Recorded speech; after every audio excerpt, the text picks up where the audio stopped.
அடிப்படையின்றி மித்ரா மீது குற்றம் சாட்ட வேண்டாம், அமைச்சர் சாடல்.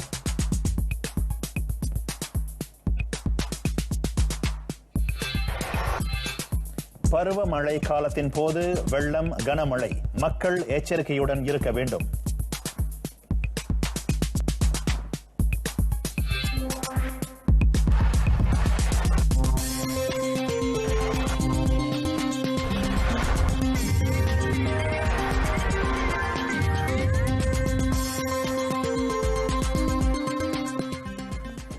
வணக்கம். ஆர்த்தியம் தமிழ் செய்தியுடன் நான் ஜெயமுருகன் சந்திரன். புகைப்பிடிக்கும் பழக்கத்தில் இருந்து விலக மின்னியல் சிகரெட்டுகளை நாடுவது பாதுகாப்பானது என்பதை நிரூபிக்க எந்த ஒரு சான்றும் இல்லை என சுகாதார அமைச்சு தெரிவித்தது. மின்னியல் சிகரெட்டுகளில் பயன்படுத்தப்படும் திரவங்கள் பாதுகாப்பானவை என்றும் அவற்றினால் நுரையீரலுக்கு எந்த ஒரு சுகாதார பாதிப்பும் வராது போன்ற எந்த ஒரு தகவலையும் தனது தரப்பு பெறவில்லை என சுகாதார துணை அமைச்சர் டாக்டர் லீ புன்சாய் கூறினார். மின்னியல் சிகரெட் வர்த்தகம் பல இளைஞர்களுக்கு வேலை வாய்ப்பினை ஏற்படுத்தி தந்தாலும் அதனால் ஏற்படும் சுகாதார பாதிப்பினை சீர்தூக்கி பார்க்க வேண்டும் என டாக்டர் லீ புன்சாய் தெரிவித்தார். தமது அமைச்சு இளைஞர்கள் மத்தியில் மின்னியல் சிகரெட்டுகளின் பயன்பாட்டை குறைக்கவும் அதனால் ஏற்படும் சிக்கல்களை பற்றி ஆராயவும் சிறப்பு செயற்குழு ஒன்றை நியமித்திருப்பதாகவும் அவர் மேலும் குறிப்பிட்டார். அதோடு சமூக வலைதளங்களை செயல்படுத்துபவர்களோடு இணைந்து மின்னியல் சிகரெட்டுகள் சமூக வலைதளங்களில் விற்கப்படுவதை தவிர்க்கவும் முயன்றுள்ளதாக அவர் கூறினார். அவற்றில் தொடர்பு பல்லூடக ஆணையம் சிறப்பு வல்லுநர்களை கொண்ட செயற்குழுவுடன் இணைந்து மின்னியல் சிகரெட்டுகளில் பயன்பாட்டை குறைக்கும் நடவடிக்கையில் ஈடுபட்டுள்ளது. இதனைத் தொடர்ந்து அரசு தனியார் பள்ளிகளில் இவ்வாண்டு நடத்தப்பட்ட ஆய்வில் 10 முதல் 19 வயதுக்குட்பட்ட 3 லட்சம் மாணவர்கள் மின்னியல் சிகரெட் உபயோகிப்பவர்கள் என தெரிய வந்துள்ளது குறிப்பிடத்தக்கது.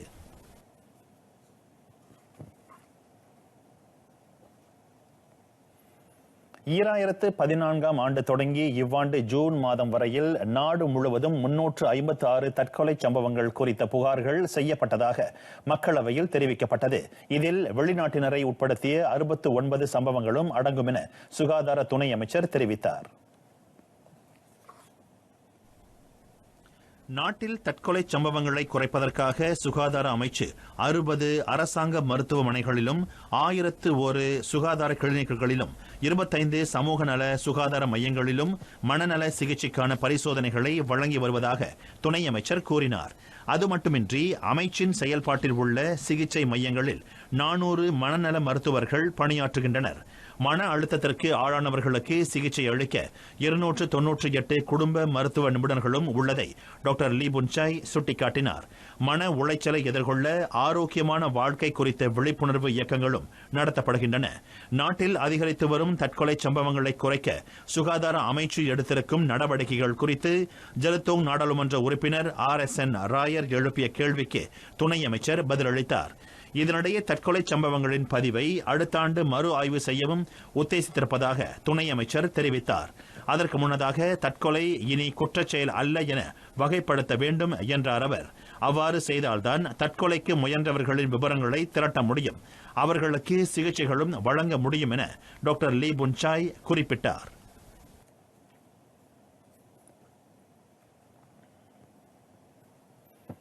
இலக்கவியல் நாணய முறையில் கடனுதவி வழங்க முன்வைக்கப்பட்டிருக்கும் விண்ணப்பங்களை வீடமைப்பு ஊராட்சி அமைச்சு ஆராய்ந்து வருகிறது. அதுபோன்று கடனுதவி வழங்குவதற்கு நாட்டில் இதுவரை அனுமதி வழங்கப்பட்டதில்லை.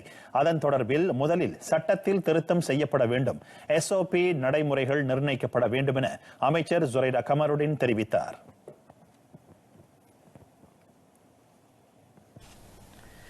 இலக்கவியல் நாணய கடனுதவி சேவை கடன் அளிப்பவருக்கும் கடன் பெறுபவருக்கும் இடையிலான பண மாற்றத்தை இலகுவாக்கும் என அமைச்சர் ஜுரைடா கமருடின் கூறினார். அது குறித்து தமது அமைச்சு முழு ஆய்வு மேற்கொண்டு வரும் அதே வேளை நிதி மோசடி சம்பவங்களை தவிர்க்க அக்கடனுதவி சேவைக்கு கட்டுப்பாடு விதிக்கப்படும் என்றார் அவர். மேலும் பயனீட்டாளர் கடன் சட்டத்தை இயற்றும் முயற்சியிலும் தமது தரப்பு ஈடுபட்டுள்ளதாக ஜுரைடா கமாலுடன் தெரிவித்தார். ஷாரியா விதிகளை பின்பற்றி கடனுதவி வழங்கப்படுவதை அச்சட்டம் உறுதி செய்யும். மேலும் ஆலோங் எனப்படும் வட்டி முதலைகளின் இருப்பிடம் பேஸ்புக் போன்ற சமூக அகப்பக்கங்களின் வாயிலாகவும் விளம்பரப்படுத்தப்பட்டுள்ள அவர்களின் தொலைபேசி எண்களின் மூலமாக கண்டறியப்படும் என அமைச்சர் சொன்னார். அவர்கள் பற்றிய தகவல்கள் திரட்டப்பட்ட பின்னர் போலீசிடம் புகார் அளிக்கப்படும் என ஜுரைரா கமாருடின் கூறினார். கடந்த 2017ஆம் ஆண்டு தொடங்கி இவ்வாண்டு வரை அனுமதியுடன் கடன் வழங்குவோருக்கு எதிராக 1416 புகார்களை வீடமைப்பு ஊராட்சி அமைச்சு பெற்றதாக அமைச்சர் குறிப்பிட்டார். கடனுக்கான முறையான பதிவுகள் இல்லாததே அப்புகார்களுக்கான காரணமாக உள்ளன.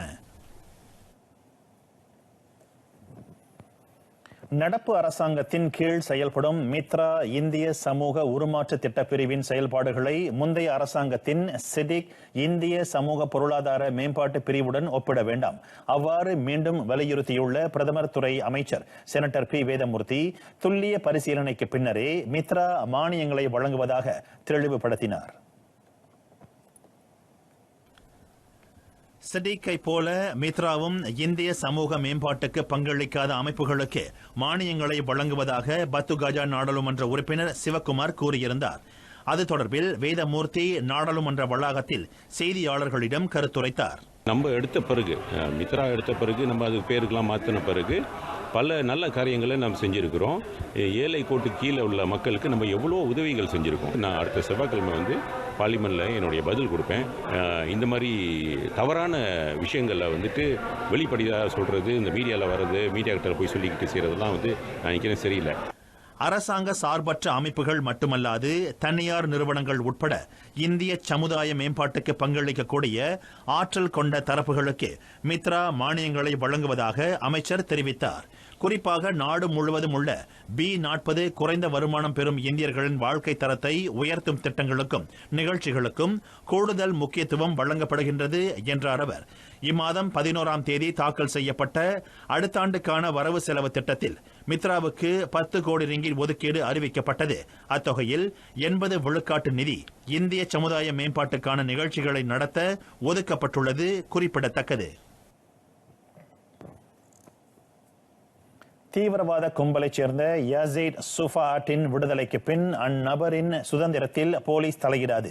இருப்பினும் அந்நபரின் நடவடிக்கைகள் தொடர்ந்து கண்காணிக்கப்படும் என தேசிய போலீஸ் படை தலைவர் தான் ஸ்ரீ அப்துல் ஹமீத் படோர் தெரிவித்தார். விடுதலைக்கு பின் யாசிர் சுஃபாட் குற்ற செயலில் ஈடுபட்டால் போலீஸ் நடவடிக்கை எடுக்க தயங்காது என தான் ஸ்ரீ அப்துல் ஹமீத் படோர் குறிப்பிட்டார். அடுத்த மாதம் விடுதலையாகும் 55 வயதான யாசிட் சுஃபாட்டுக்கு 2001ஆம் ஆண்டு செப்டம்பர் 11ஆம் தேதி அமெரிக்காவில் மேற்கொள்ளப்பட்ட தீவிரவாத தாக்குதலில் நேரடி சம்பந்தம் இருந்ததாக கூறப்படுகிறது. அவனது விடுதலை தீவிரவாதத்திற்கு எதிரான தரப்பினரிடையே அச்சத்தினை ஏற்படுத்தும் என ஐயுறப்படுகிறது. போத்தா தீவிரவாத ஒழிப்பு சட்டத்தின் கீழ் கிளுவாங் சிம்பாங் ரங்காம் சிறைச்சாலையில் யாசிட் 2 ஆண்டுகளுக்கு தடுத்து வைக்கப்பட்டிருந்தார். அச்சட்டத்தின் கீழ் ஒரு நபரை எந்த ஒரு விசாரணையும் இன்றி 2 ஆண்டுகளுக்கு தடுத்து வைக்க முடியும். நாளை தொடங்கி அடுத்த ஆண்டு மார்ச் மாதம் வரையில் வடகிழக்கு பருவமழை காலம் நீடிக்கும். அந்த காலகட்டத்தின் போது கனமழை பெய்யும். பல நாட்களுக்கு இடைவிடாது பெய்யும் மழையினால் தாழ்வான பகுதிகளில் வெள்ளம் ஏற்படும் வாய்ப்புகள் அதிகம் உள்ளதாக மலேசிய வானிலை ஆய்வு மையம் எச்சரிக்கை விடுத்திருக்கின்றது. பருவமழை காலம் தொடங்கியதிலிருந்து அடுத்த ஆண்டு ஜனவரி மாதம் வரை கிளந்தான், திரங்கானு, பஹாங், ஜோஹோர் முதலிய மாநிலங்களில் தொடர் மழை பெய்யும் என வானிலை மையம் அறிவித்துள்ளது. தொடர்ந்து ஜனவரி மாதம் முதல் பிப்ரவரி மாதம் வரை சபா, சரவா மாநிலங்களில் 2ஆம் கட்டமாக மழை பெய்யும் என கணிக்கப்பட்டுள்ளது. தொடர்ந்து மழை பெய்யும் காலத்தில் கடல் பெருக்கும் ஏற்பட்டால் வெள்ள நிலைமை மோசமடையும். மலேசிய வானிலை ஆய்வுத்துறை அவ்வப்போது வெளியிடும் பருவமழை, பருவக்காற்று, கடல் கொந்தளிப்பு குறித்த எச்சரிக்கைகளை பொதுமக்கள் கருத்தில் கொள்ள வேண்டும். மேலும் பருவமழை காலத்தை எதிர்கொள்ள மக்கள் எந்நேரத்திலும் தயார் நிலையில் இருக்க வேண்டும் எனவும் அறிவுறுத்தப்பட்டுள்ளது. கியூபேக்ஸ் பொதுச் சேவை ஊழியர் சங்கங்களின் சம்மேளனம் மன அழுத்தத்தை நிர்வகிக்கும் புதிய திட்டத்தினை விரைவில் உருவாக்கும்படி பொதுச் சேவை துறையை கேட்டுக் கொண்டுள்ளது. பொதுச் சேவையில் ஈடுபட்டிருக்கும் பணியாளர்களின் மனநலனை பாதுகாக்க அத்திட்டம் அவசியம் என கியூபேக்ஸ் குறிப்பிட்டுள்ளது. பொது சேவை ஊழியர்களில் ஏறக்குறைய 4 லட்சம் பேர் மன அழுத்தத்தினால் பாதிக்கப்பட்டிருப்பதாக பதிவுகள் காட்டுவதாக கியூபெக்ஸ் தலைவர் டத்து அசே முடா தெரிவித்தார். இவ்வெண்ணிக்கை 16,30,000 பொது சேவை ஊழியர்களில் 1/3 பகுதியினராவர். பல்கலைக்கழகம் சுயேட்சை அமைப்பும் மேற்கொண்ட ஆய்வில் அந்த புள்ளி விவரம் திரட்டப்பட்டுள்ளது. இந்த மனநல பாதுகாப்பு தொடர்பில் பொது சேவை துறையுடன் கியூபெக்ஸ் சில முறை பேச்சுவார்த்தைகளை நடத்திவிட்டதாக டத்து அசே முடா குறிப்பிட்டார். உயர்ந்து வரும் வாழ்க்கை செலவினம், வேலையிடச் சூழல், வேலை பளு போன்றவை பொது சேவை ஊழியர்களின் மன உளைச்சலுக்கு காரணமாக அமைகின்றது. திரங்கானு மாராங் வாக்காஃப் தாப்பாயில் வேலை பாதுகாப்பு ஆரோக்கியம் பற்றிய கருத்தரங்கு ஒன்றினை தொடக்கி வைத்த பின் டத்து அசே முடா செய்தியாளர்களிடம் பேசினார்.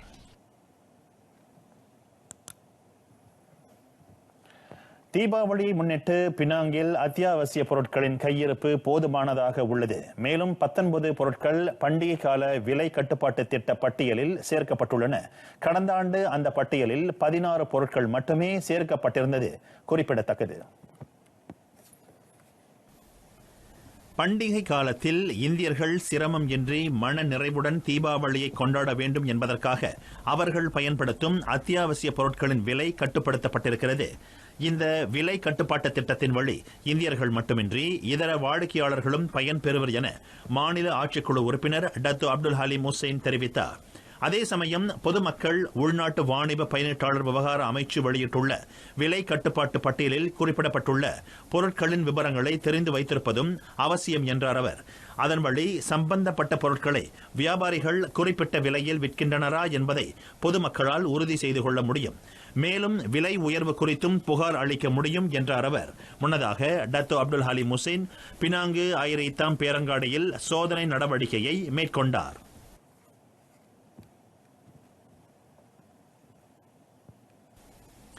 இதனிடையே நெகிரிசுமிலானில் இதற்கு முந்தைய பண்டிகை காலத்தின் போது 3000 வியாபார தளங்களை சோதனையிட்டதில் மொத்தம் 17,650 ரிங்கிட் மதிப்பிலான அபராதங்கள் விதிக்கப்பட்டன. நோன்பு பெருநாள், சீன புத்தாண்டு என இவ்வாண்டு நெடுகே பண்டிகை கால விலை கட்டுப்பாட்டு திட்ட அடிப்படையில் 3028 வியாபார தளங்கள் சோதனையிடப்பட்டதாக மாநில ஆட்சிக்குழு உறுப்பினர் எஸ் வீரப்பன் தெரிவித்தார்.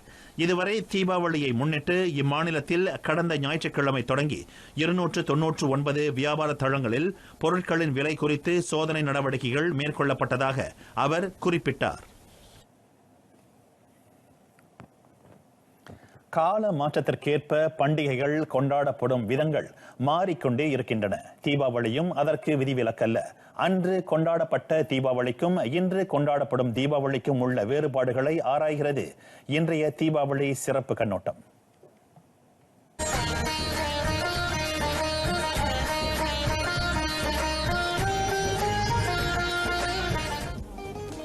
தொண்ணூறுகளுக்கு முன் கொண்டாடப்பட்ட தீபாவளி நெகிழ்வூட்டும் நினைவுகளை கொண்டு வரும்.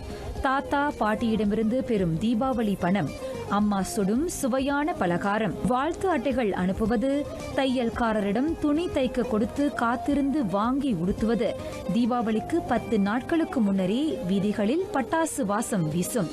நிச்சயம் இந்த அம்சங்களை இன்றைய தலைமுறை அதிகம் உணர்ந்திருக்க மாட்டார்கள் என கூறுகின்றனர் சென்ற தலைமுறையைச் சேர்ந்தவர்கள் சிலர்.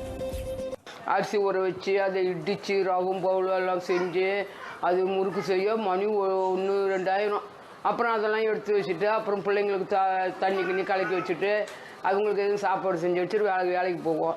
இப்போலாம் எங்கம்மா அதெல்லாம் இப்போ அதெல்லாம் ஒன்றும் அதெல்லாம் அந்த காலத்தோடு முடிஞ்சிருச்சுமா. இன்னும் போகிற காலத்துக்கு இன்னும் என்ன செய்வாங்களோ தெரியாது.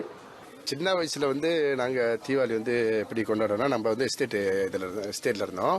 அப்போ ஸ்டேட்டில் இருக்கிறப்ப இந்த மாதிரி சாட்டை அடிச்சுட்டு தீபாவளிக்கு ஃப்ரெண்ட்ஸ்குள்ளலாம் போவோம். ரொம்ப சந்தோஷமாக இருப்போம், ஹாப்பியாக இருப்போம். வீட்டுக்கு சொந்தக்காரங்க வருவாங்க, ரொம்ப சந்தோஷமாக இருக்கும். ஆனால் இப்போ இப்போ ரொம்ப குறைவு, எனக்கு தெரிஞ்சு ரொம்ப குறைவு. ஏன்னு சொன்னால் காலையில் எழுந்திருக்கிறதே ரொம்ப லேட்டு. தீபாவளி என்று அதிகாலை எண்ணெய் குளியலில் ஆரம்பிக்கும் அதன் கொண்டாட்டம். பின்னர் குடும்பத்துடன் கோவிலுக்கு செல்வது, ஒன்றாக அமர்ந்து உணவருந்துவது, வீட்டிற்கு வரும் விருந்தினர்களை வரவேற்பது, நண்பர்களில் யாருக்கு அதிக தீபாவளி பணம் கிடைத்தது என்ற ஆர்வம், அண்டை அயலாருக்கு தீபாவளி பலகாரங்களை வழங்குவது, இரவில் பட்டாசு மத்தாப்பு வெடிகளுடன் குதூகலமாக நிறைவடையும். பழைய பலகாரம்லாம் நாங்கள் இன்னும் செஞ்சுக்கிட்டு தான் இருக்கோம். இப்போ உள்ள பிள்ளைங்க தான் செய்ய மாட்டேன்றாங்க. நாங்கள் வருஷம் இந்த கட்டி உருண்டைலாம் கண்டிப்பாக செஞ்சிடுவோம். எல்லாம் இருக்கிறது. இப்போ வருமானம் இருக்கிறது, பிள்ளைங்களுக்கு நல்ல கல்வியை கொடுத்துருக்கோம், பிள்ளைங்க நல்லா சிறப்பாக இருக்காங்க, நல்ல தொழில் செய்கிறாங்க, டாக்டரா இன்ஜினியராக இருக்காங்க. இருந்தாலும் கூட அந்த பழைய தோட்டப்புறத்தில் உள்ள தீபாவளி மாதிரி இப்போ அமைவதில்லை. இன்றைய தலைமுறை தீபாவளியை எவ்வாறு கொண்டாடுகின்றனர்? வீட்டில் அனைவரும் ஒன்று சேர்ந்து பலகாரங்கள் சுடும் கலாச்சாரம் குறைந்துவிட்டது. கைபேசிகளில் தீபாவளி வாழ்த்தை பகிர்ந்து கொள்கின்றனர். கடைகளில் இருந்து உணவுக்கு அழிப்பானை, இணையம் வழி புத்தாடைகள் வாங்குவது, பெரும் பொருட்செலவில் வானவெடி, இப்படி தற்காலிக தீபாவளி கொண்டாட்டம் அமைகிறது. ஆர்வம் இருக்கு. கொஞ்சம் கொஞ்சமாக தான் அம்மா கிட்ட இருந்தும் பாட்டிகிட்ட இருந்தும் கற்றுக்கிட்டு இருக்கேன். எவ்வளோ தூரம் தான் இந்த கச்சானா எப்படி போடுறது அப்படின்னு தான் கற்றுருக்கேன். இப்போ உள்ள காலகட்டத்திற்கு ஏற்ப அவங்கவுங்க பலகாரத்தை வாங்கிக்கிறாங்க. அந்த பலகாரம் எப்படி இருக்கு, எப்படிப்பட்ட பொருள்ல செய்கிறாங்க, அது கூட தெரியாத அளவுக்கு இப்போ உள்ள இளைஞர்கள் இருக்கின்றார்கள். அது முன்ன ஒன்றா படிக்கும்போது 2ஆம் படிக்கும்போது எழுதி எல்லாத்துக்கும் அனுப்புவோம். இப்போ இல்லை, அது ஃபோன்லேயே எல்லாத்துக்கும் அனுப்புகிறோம். தீபாவளி குடும்ப உறவுகளிடையே பிணைப்பை வலுப்படுத்தும் உன்னத நன்னாள். கால மாற்றத்தோடும் நமது மரபோடும் கலாச்சாரத்துடனும் தீபாவளியை கொண்டாடுவோம். அன்றைய தீபாவளி கொண்டாட்டத்தில் உணரப்பட்ட பரவசத்திற்கு மீண்டும் புத்துயிர் தருவோம். தீபாவளி நல்வாழ்த்துக்கள். ஜோஹர் பாரு சுல்தான் இஸ்கண்டார் நெடுஞ்சாலையில் பேருந்தை மோதிய காரில் பயணித்த 5 உயிரிழந்தனர். அதிகாலை மணி 5:30 வாக்கில் நிகழ்ந்த அவ்விபத்தில் 4 சம்பவ இடத்திலேயே உயிரிழந்த வேளை ஒருவர் சுல்தானா அமீனா மருத்துவமனையில் உயிரிழந்தார்.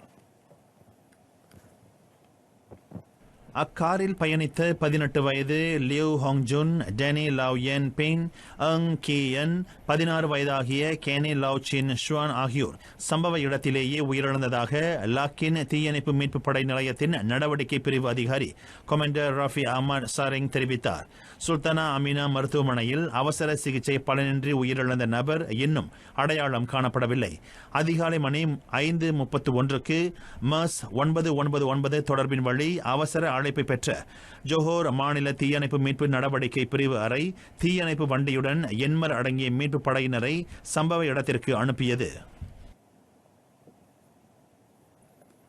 இவ்வாண்டு தொடக்கத்தில் உலகம் முழுவதும் உள்ள பள்ளிகளில் அறிமுகப்படுத்தப்பட்ட காற்பந்து திட்டத்தின் முதல் 3 ஆண்டுகளில் 70 கோடி மாணவர்கள் பங்கேற்பார்கள் என FIFA அனைத்துலக காற்பந்து சம்மேளனம் கணித்துள்ளது. உடற்கல்வி பாடத்திட்டத்தில் இணைத்துக் கொள்ளப்படும் இந்த காற்பந்து விளையாட்டு திட்டம் ஆண் பெண் என பாலினம் பாராது அனைவரையும் உள்ளடக்கியிருக்கும். சிறுவர்களின் கல்விக்கும் மேம்பாட்டிற்கும் வித்திடும். அதனை மையமாக கொண்டே இந்த காற்பந்து திட்டம் மேற்கொள்ளப்பட்டு வருவதாக FIFAவின் தொழில்நுட்ப மேம்பாட்டு சேவை திட்டத்தின் நிர்வாகி பிலிப் ஜிமர்மேன் தெரிவித்தார். காற்பந்து விளையாட்டின் பின்னணியை கொண்டிருக்காத உடற்கல்வி ஆசிரியர்கள் அவ்விளையாட்டை கற்பிக்க உதவும் வகையில் செயலி ஒன்றை அறிமுகப்படுத்த FIFA திட்டமிட்டுள்ளதாக பிலிப் ஜிமர்மேன் கூறினார். அச்செயலி காற்பந்து குறித்த அனைத்து தகவல்களையும் உள்ளடக்கியிருக்கும் என்றார் அவர். மேலும் அடிடாஸ் நிறுவனத்தின் ஒத்துழைப்புடன் 3.5 ஆண்டு காலகட்டத்தில் FIFA அதன் உறுப்பினர்களுக்கு 1,10,00,000 பந்துகளை விநியோகிக்கும். அதில் 10 விழுக்காடு பந்துகள் ஆசிய வட்டாரத்தில் உள்ள நாடுகளுக்கு வழங்கப்படும் என அவர் சொன்னார். முன்னதாக ஸ்லாங்கோர் பெட்டாலிஞ்சியாவில் FIFA காற்பந்து திட்டம் தொடர்பான பட்டறையை மலேசிய காற்பந்து சங்க தலைவர் டத்தோ ஸ்ரீ சுபஹான் கமால் தொடக்கி வைத்தார். அந்நிகழ்ச்சிக்கு பின்னர் பிலிப் செய்தியாளர்களிடம் பேசினார். இந்த ஒரு நாள் காற்பந்து பயிற்சி பட்டறையில் 12 ஆசியான் உறுப்பு நாடுகளைச் சேர்ந்த 30 பிரதிநிதிகள் பங்கேற்றனர்.